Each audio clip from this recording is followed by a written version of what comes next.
But that's just my thing. Not sure I like. She's just trying too hard for me.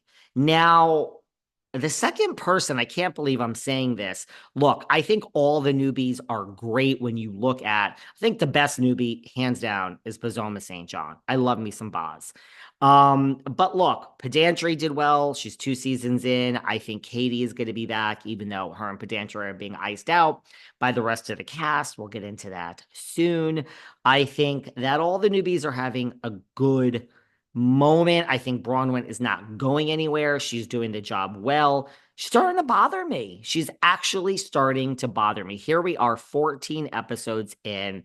She had a great season. I don't really dislike her, but after Brittany, this Bronwyn is starting to bother me. Sarah ain't so nice to her. She calls her a toucan, which I don't think is very nice of our friend Sarah Fraser.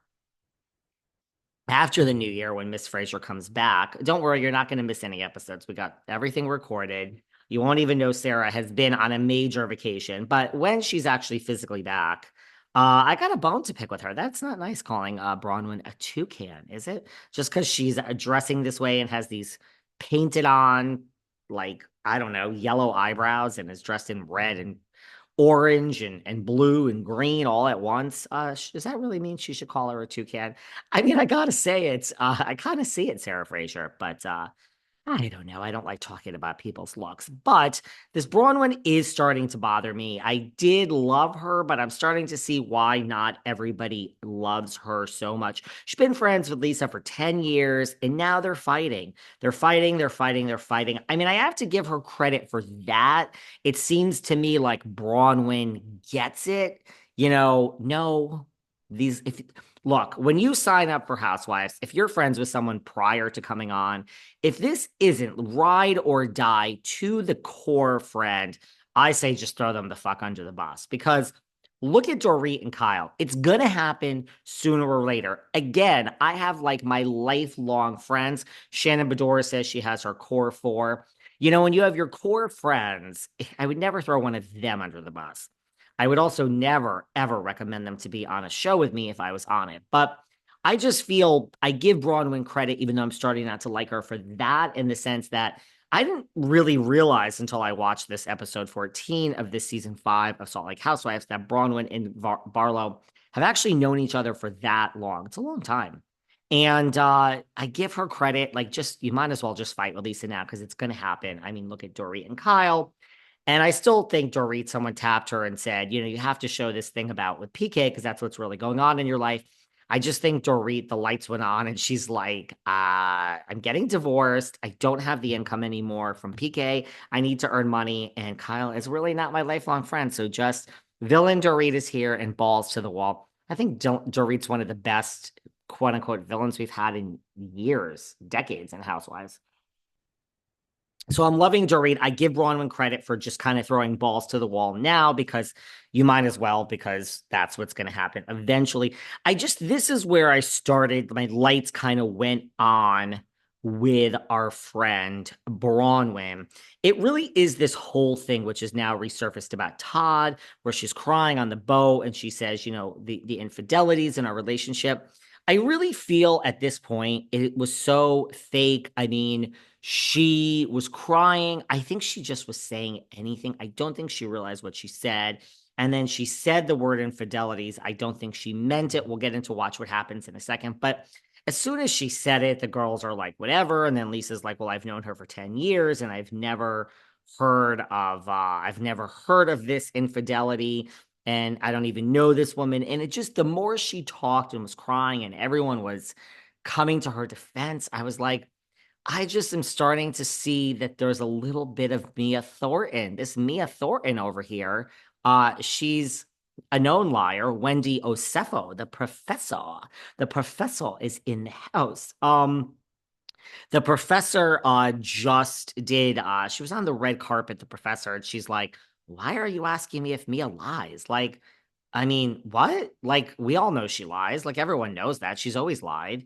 And we've known since day one Mia lies. I mean, Giselle says Mia's a liar. So I think there's a little bit of this Thornton in Bronwyn, and that she did lie about this. And I believe Barlow, and she's like, I've known you for 10 years. You never talked about a fucking infidelity. But then she was on Watch What Happens, Bronwyn, and she brought up on Watch What Happens that, well, I didn't really mean that he physically cheated. I think he was sitting right there.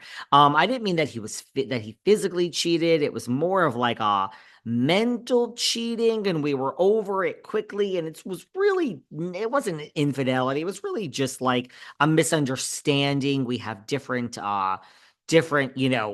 beliefs, like different contexts for our marriage. And she just made it like it was a misunderstanding, which I believe that. I don't think he did cheat. I just think that she said it just to say it and have another housewives moment. So I'm starting to see a lot of you love Bronwyn, but a lot of you don't. And I'm starting to see it. I'm starting to see it.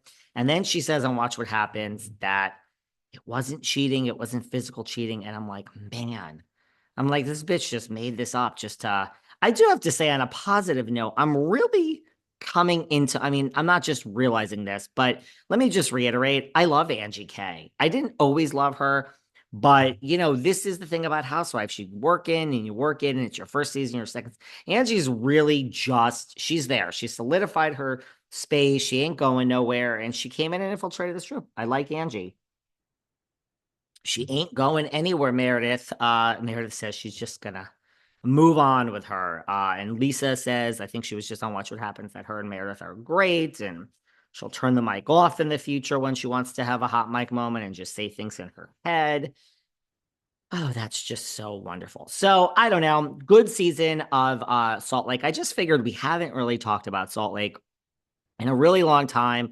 Not so much is happening, but I think they're just very interesting characters. And I think it's the golden age for this show, and I really, really am enjoying it. Speaking of Dorit, who is still feuding with our good friend PK Rama. Listen, well, PK did an interview, and he said that I really thought that us two, and this is part quote, part me paraphrasing, but he basically says, I never thought that us two, who were the tightest couple in the fucking world, would ever be in a position where I'm watching this woman I love, the mother of my kids, talking negative about me on a TV show. It's just an unusual concept. So before we get into other things, PK, where have you been, my friend? I mean, you are my new friend. Where have you been for the past 8 seasons? So even PK is shocked at Dorit these days.